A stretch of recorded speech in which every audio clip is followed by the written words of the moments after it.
Let's drop in and talk to this guy. He's got an okay bench, right?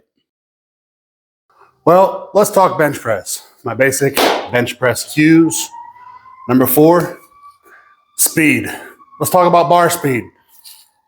I think that's pretty self-explanatory, right? I think you know where this is going to go. So if you haven't figured it out by now, bar speed is going to be a major focus. And how did I get here and how did I come upon this method? Well, honestly, when you're built like I am, range of motion isn't exactly my friend. So I learned that if I cover the distance quickly, it's less time under tension and less chance of this weight making me look foolish.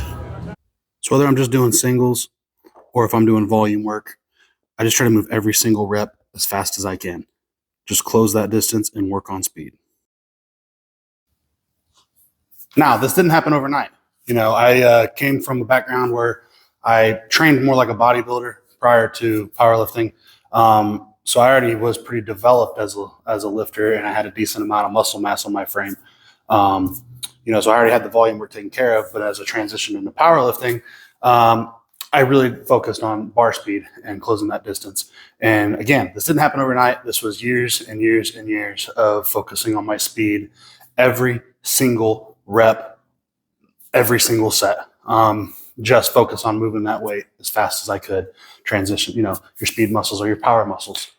So the faster you move the weight, the stronger you are. If, I move 405 faster today than I did last week, my top sets are probably going to work out better for me. Another thing I use to track, a useful tool, if you can afford one, get one, a velocity measure, velocimeter, whatever you want to call it. Mine's a mechanical one. I feel those are more reliable.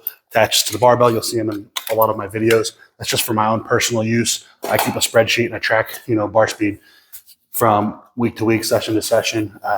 I kind of use it for 2 reasons. One, just keep a log of how fast I move certain weights for my own purposes. I can usually tell, in prep, especially when I'm peaking, how well I'm doing. If I know I'm moving, 500 pounds faster this prep than I did last prep, you're probably going to see me plan for a bigger third attempt come meet day. I also use it as a game. I use it as a game for myself, a motivation. I want to move 405 today faster than I've ever moved 405 before, and use it as a game to challenge yourself, challenge that speed. Your speed muscles are your power muscles. So train bar speed. So about 9 years ago, my 385 opener moved about like this to a couple weeks ago, my 523 opener now moving like this. More speed. Years of training bar speed has paid off. From close grip sets like this, still working on bar speed. And where does that lead me? It leads me to doing some pretty cool stuff, like in competition, benching 565 like this. Now get out there and press for some speed every single rep.